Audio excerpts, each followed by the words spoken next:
This is Christian Gomez with the New American Magazine, here with the pastor of Reformation Hope Church from Brookfield, Wisconsin, who's here in Madison, Wisconsin, at the state capitol, where many have come to protest against the governor's order that has been extended to May 26th, to the safer at home or stay-at-home order. Pastor, thank you for joining us today. Well, thank you. One of the things that has to be understood, I believe, in the churches, and we have to teach it, is that the civil magistrate in our country is oath-bound. In other words, from Deuteronomy 1, where a sermon was preached back in 1638 by the Reverend Thomas Hooker, the issue of the oath, binding the civil magistrate to protect the people underneath his authority. That's a constitutional issue.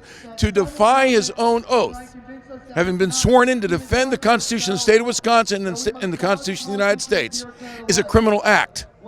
In Acts 23, the Apostle Paul was before the political and religious rulers, Ananias the high priest. The high priest ordered him slapped. And the apostles said, "The Lord curse you." In other words, condemn you from office.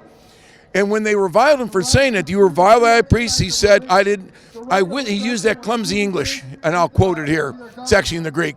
"I wist not he was the high priest." He knew it was the high priest. What Paul was saying is, he had defied his office. He is acting unjustly.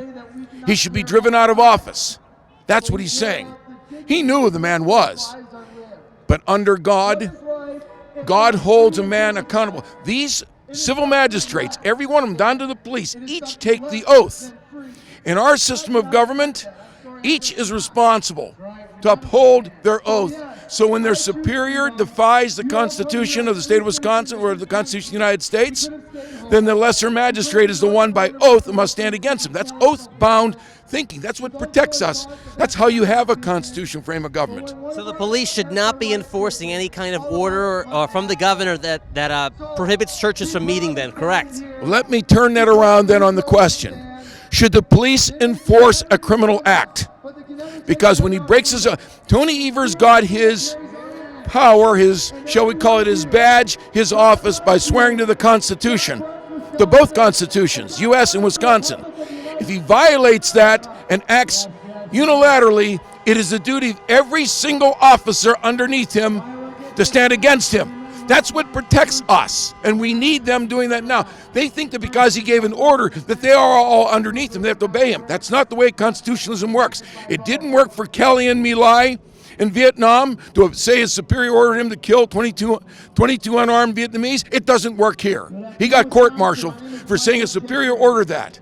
No, the lesser magistrate is responsible. But we as Christians have to understand that the oath, as Jesus taught us in Matthew 5, doesn't make the truth value of a fact more true. What an oath does, it increases the sanctions against the one that breaks it. So if a civil magistrate breaks the oath, the sanctions against him, the higher up he goes, the sanctions are greater. It's not a greater truth value, if I can put it that, it's a greater sanction. That's what Jesus was condemning in Matthew 5 and upholding the law of the Lord in the Old Testament. We have to do the same thing in our pulpits. When a man swears by ordination like me, I'm sworn to uphold the law of the Lord and to preach the gospel of Jesus Christ. By that oath of ordination and installation, it is my duty to uphold Jesus Christ as King of the universe. I cannot obey man and defy God. Our country was built on that foundation. We have to keep it.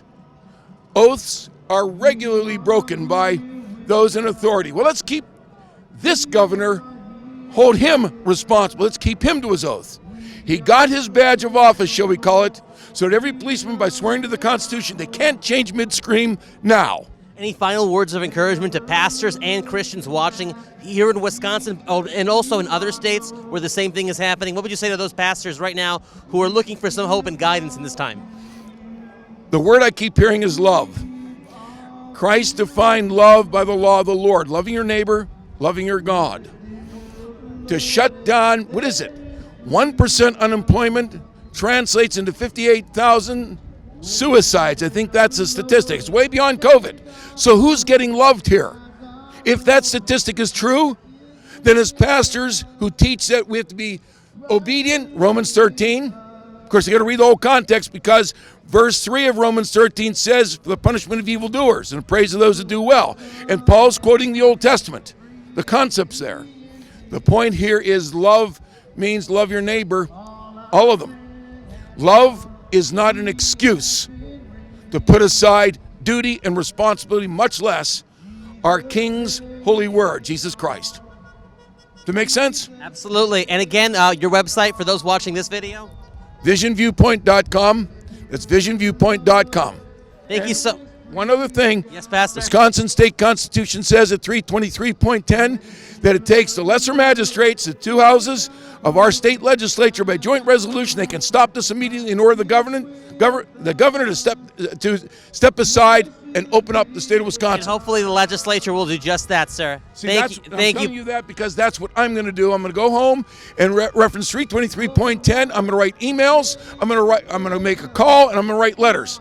I don't know what other people are going to do, but that's what I'm going to do. Well, you heard it from the pastor right there. Contact your state legislator and the governor, and cite Wisconsin Statute 323.10, where the legislature of the Wisconsin State has the authority to stop this order now. Thank you, Pastor. Thank you.